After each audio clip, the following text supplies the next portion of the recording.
Hello everyone, welcome to study with Sreeja. Friends, आज हम photosynthesis के टॉपिक फोटो रेस्पिरेशन और factor affecting rate of photosynthesis से NEET के प्रीवियस ईयर्स में पूछे गए क्वेश्चन को सॉल्व करेंगे।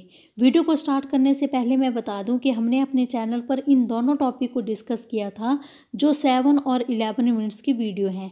उन वीडियो को देखने के बाद 100% हम जो भी क्वेश्चन इन टॉपिक से नीट में पूछे गए हैं उनको इजीली सॉल्व कर पाएंगे।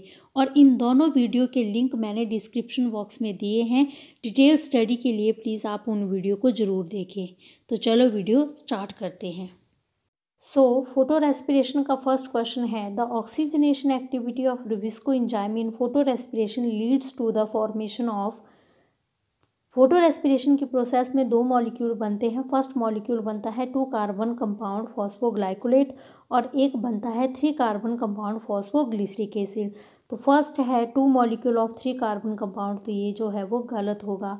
उसके बाद है 1 मॉलिक्यूल ऑफ 3 कार्बन कंपाउंड, ये कुछ हद तक सही है क्योंकि एक मॉलिक्यूल जो है वो 3 कार्बन कंपाउंड का बनता है। उसके बाद है 1 मॉलिक्यूल ऑफ 6 कार्बन कंपाउंड, ये भी टोटली रॉन्ग है।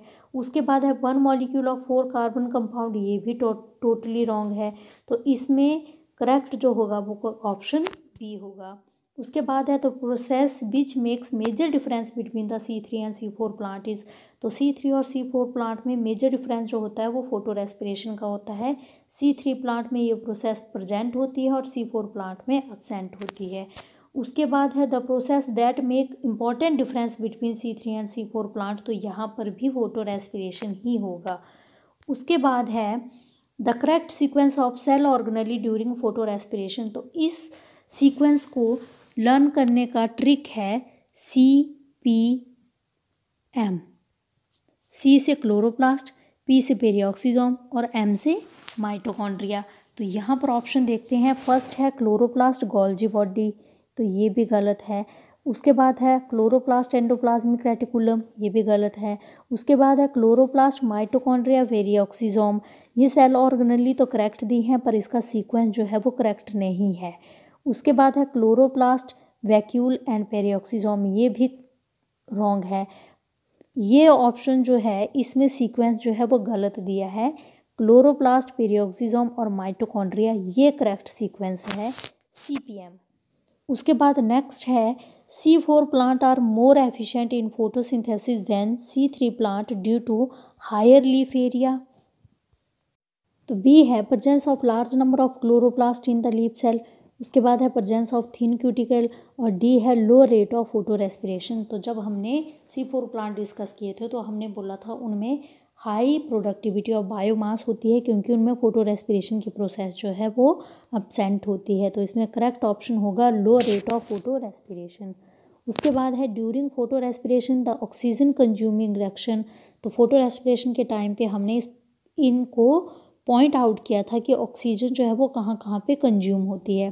पहली ऑक्सीजन जो है वो क्लोरोप्लास्ट में कंज्यूम होती है जब रुबिस्को जो है वो ऑक्सीजन के साथ कंबाइन करके फॉस्फोग्लाइकोलेट बनाती थी, और दूसरा जो है वो ऑक्सीजन कंज्यूम होती थी पेरिऑक्सीसोम में जहाँ पे ग्लाइकोलेट ऑक्सीजन के साथ कंबाइन करके ग्लाइऑक्सीलेट बनाती थी। तो फर्स्ट ऑप्शन जो है वो स्ट्रोमा ऑफ क्लोरोप्लास्ट रॉन्ग है। उसके बाद है stroma of chloroplast and mitochondria, ये भी रॉन्ग है।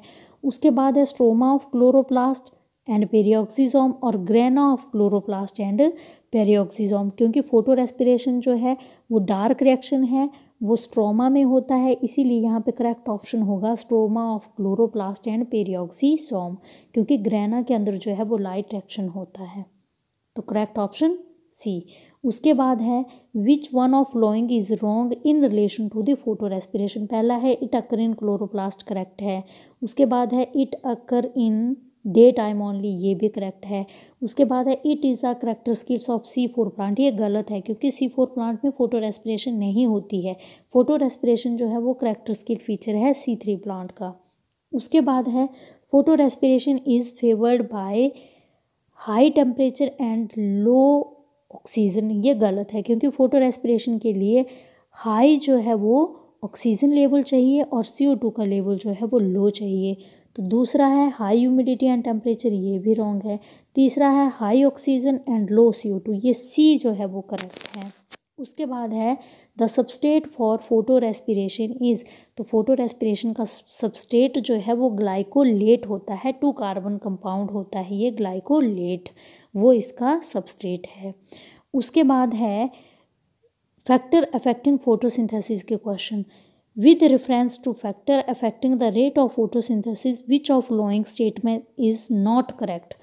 फर्स्ट है increasing atmospheric concentration up to 0.05% can enhance CO2 fixation rate, तो ये जो है वो बिल्कुल ही करेक्ट ऑप्शन है, क्योंकि अगर हम जो कार्बन डाइऑक्साइड है उसका लेवल जो है वो एनवायरनमेंट में 0.03 से 0.04% होता है, और इसको अगर हम थोड़ा सा इंक्रीज़ कर दें 0.05 तक, तो रेट ऑफ फोटो रेस्पिरेशन जो है वो इंक्रीज़ कर जाता है, और अगर हम यहाँ से ऊपर इंक्रीज़ कर दें फिर जो है वो डैमेजिंग प्रोसेस हो जाता है।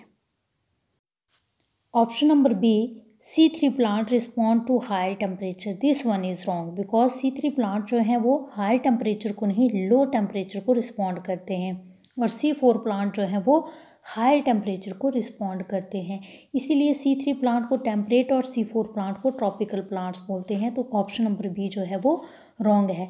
उसके बाद है tomato is green house crop, ये करेक्ट है, क्योंकि टोमेटो जो है वो ग्रीन हाउस क्रॉप है। ग्रीन हाउस क्रॉप को लर्न करने का ट्रिक है Tom eat rice and bell pepper, Tom से टोमेटो, ईट से वीट, राइस से राइस और बेल पेपर से बेल पेपर, तो ये करेक्ट है। उसके बाद है light saturation of CO2 fixation occur at 10% of full sunlight, ये भी करेक्ट है, ये भी हमने फैक्टर अफेक्टिंग फोटोसिंथेसिस में डिस्कस किया था।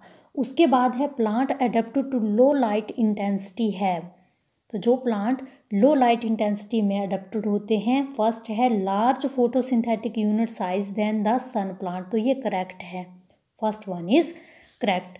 उसके बाद है the rate of photosynthesis is higher in very high light, continuous light, red light and green light, तो रेट ऑफ फोटोसिंथेसिस जो होता है वो मोर इफेक्टिव होता है रेड लाइट में और ब्लू लाइट में, तो यहाँ पे ऑप्शन नंबर सी जो होगा वो करेक्ट होगा।